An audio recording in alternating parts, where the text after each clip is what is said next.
कई दिन तक क्रांति की बात नहीं हुई।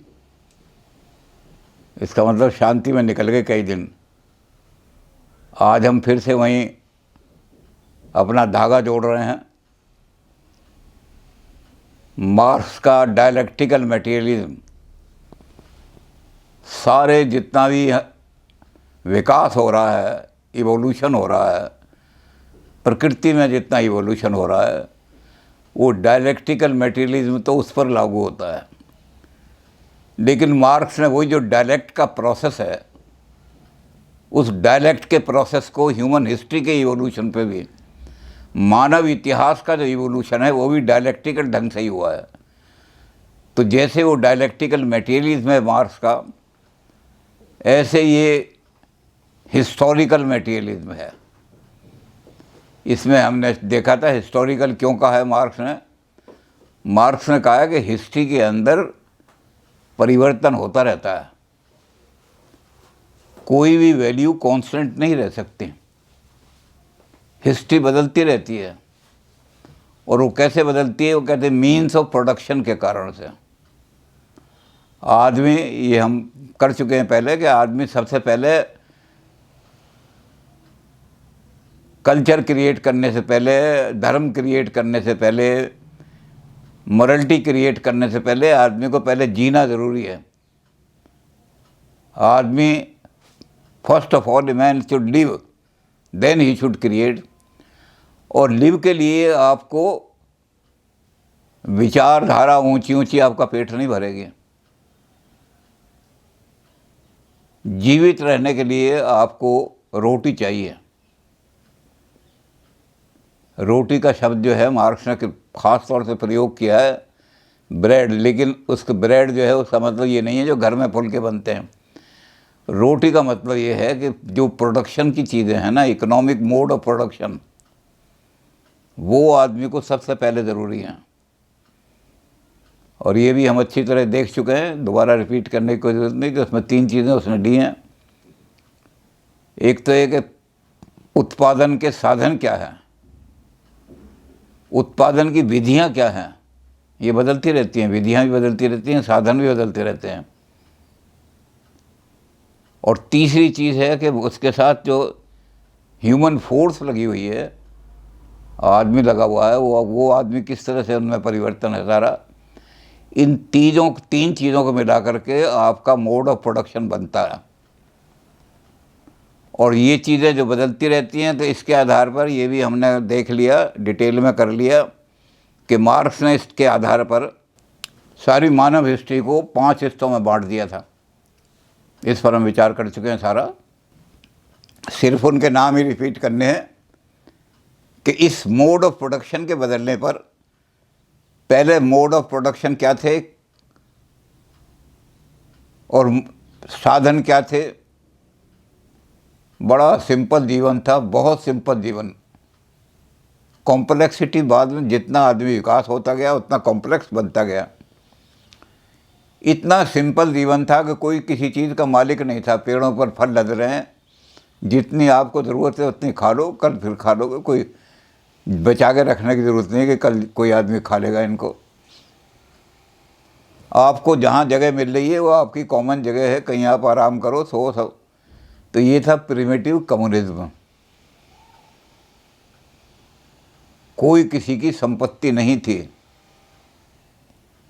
प्राइवेट प्रॉपर्टी कोई नहीं थी, कोई आदमी मालिक नहीं था किसी चीज़ का।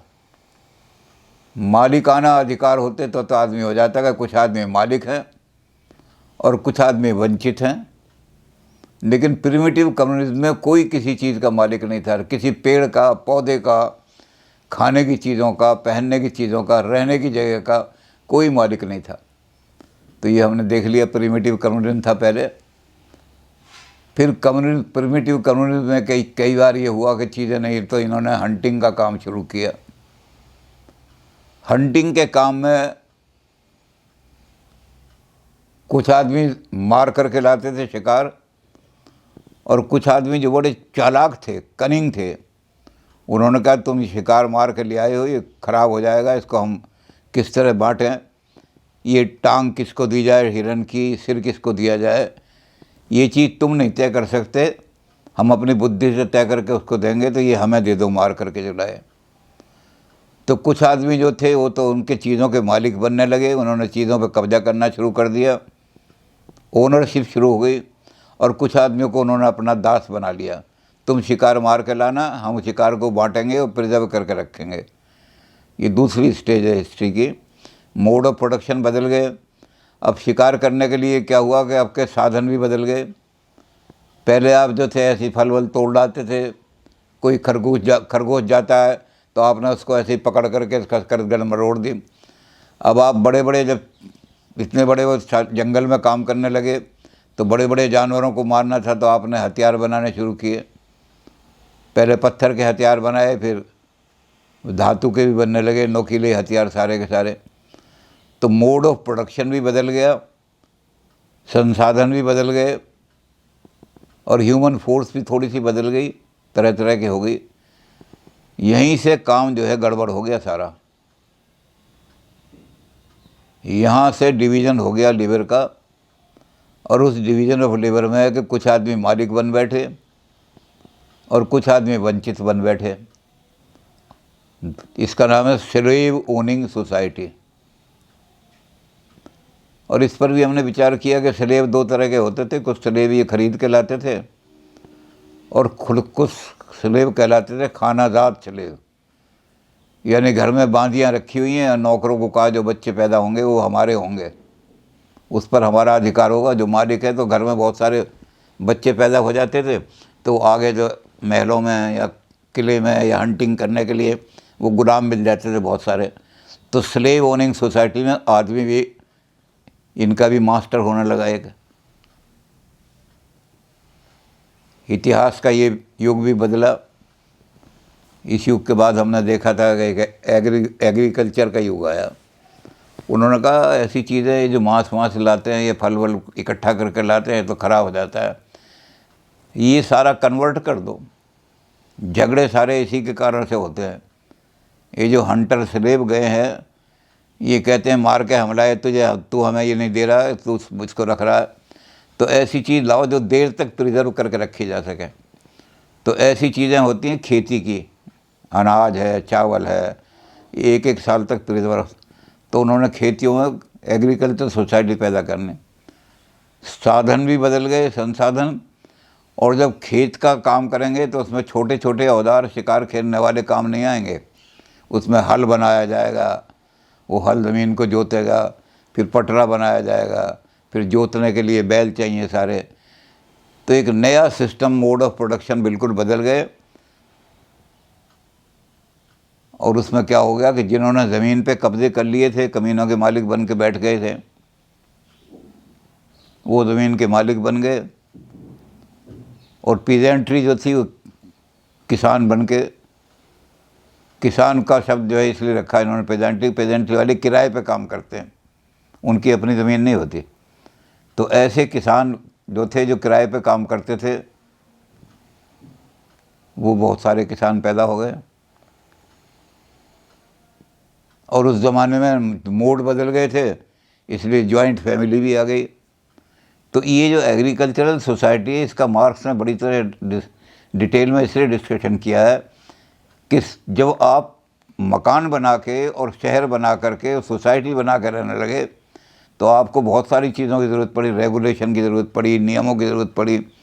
तो ये एग्रीकल्चरल सोसाइटी ऐसी थी जो सिविलाइजेशन को डेवलप। पहले आदमी सिविलाइजेशन का कोई सवाल नहीं था, अपने मार लिए जानवर खा लिए। अब पूरे नियम के साथ तो परिवार बनने शुरू हो गए और जॉइंट परिवार बनने शुरू हो गए। ये परिवार सारे के हो गए। लेकिन सबसे बड़ी दिक्कत क्या थी, परिवार बनने के बाद भी जो ओनर थे उनके परिवार और तरह के थे, जो किसान थे उनके परिवार और तरह के थे। इस पर भी बहुत मार्क्स ने बड़ा डिटेल में लिखा है कि किस तरह से कन्फ्लिक्ट बढ़ना शुरू हो गया। अब यहाँ बहुत तगड़ा कन्फ्लिक्ट हो गया सारा, क्योंकि इन्होंने देखा कि हम इतना पैदा करते हैं और ये सारा रख लेता है इसको, और हमें सिर्फ कुछ नहीं देता है खाने के लिए।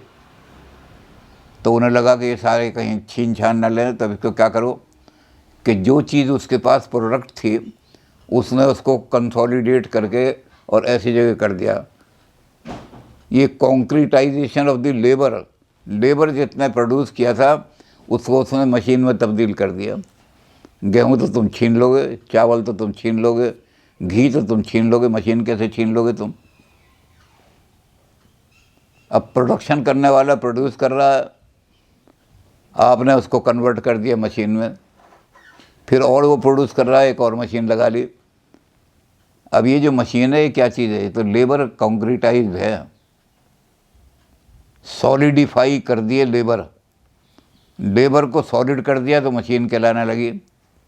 तो इस पर तो लेबर का अधिकार होना चाहिए। तो मार्क्स ने इस पर भी बहुत लिखा है कि आदर्श सोसाइटी जब बनेगी, जब ये सारा शोषण खत्म होगा, खून चूस रहा है आदमी, मालिक जो है, जिसके पास थोड़ी सी भी संपत्ति आ जाती है वो अपने गुलामों का, उनका सबका खून चूसने लगता है।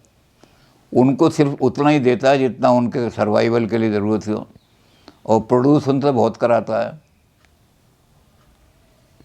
तो अपने आप असंतोष बढ़ेगा, झगड़े बढ़ेंगे।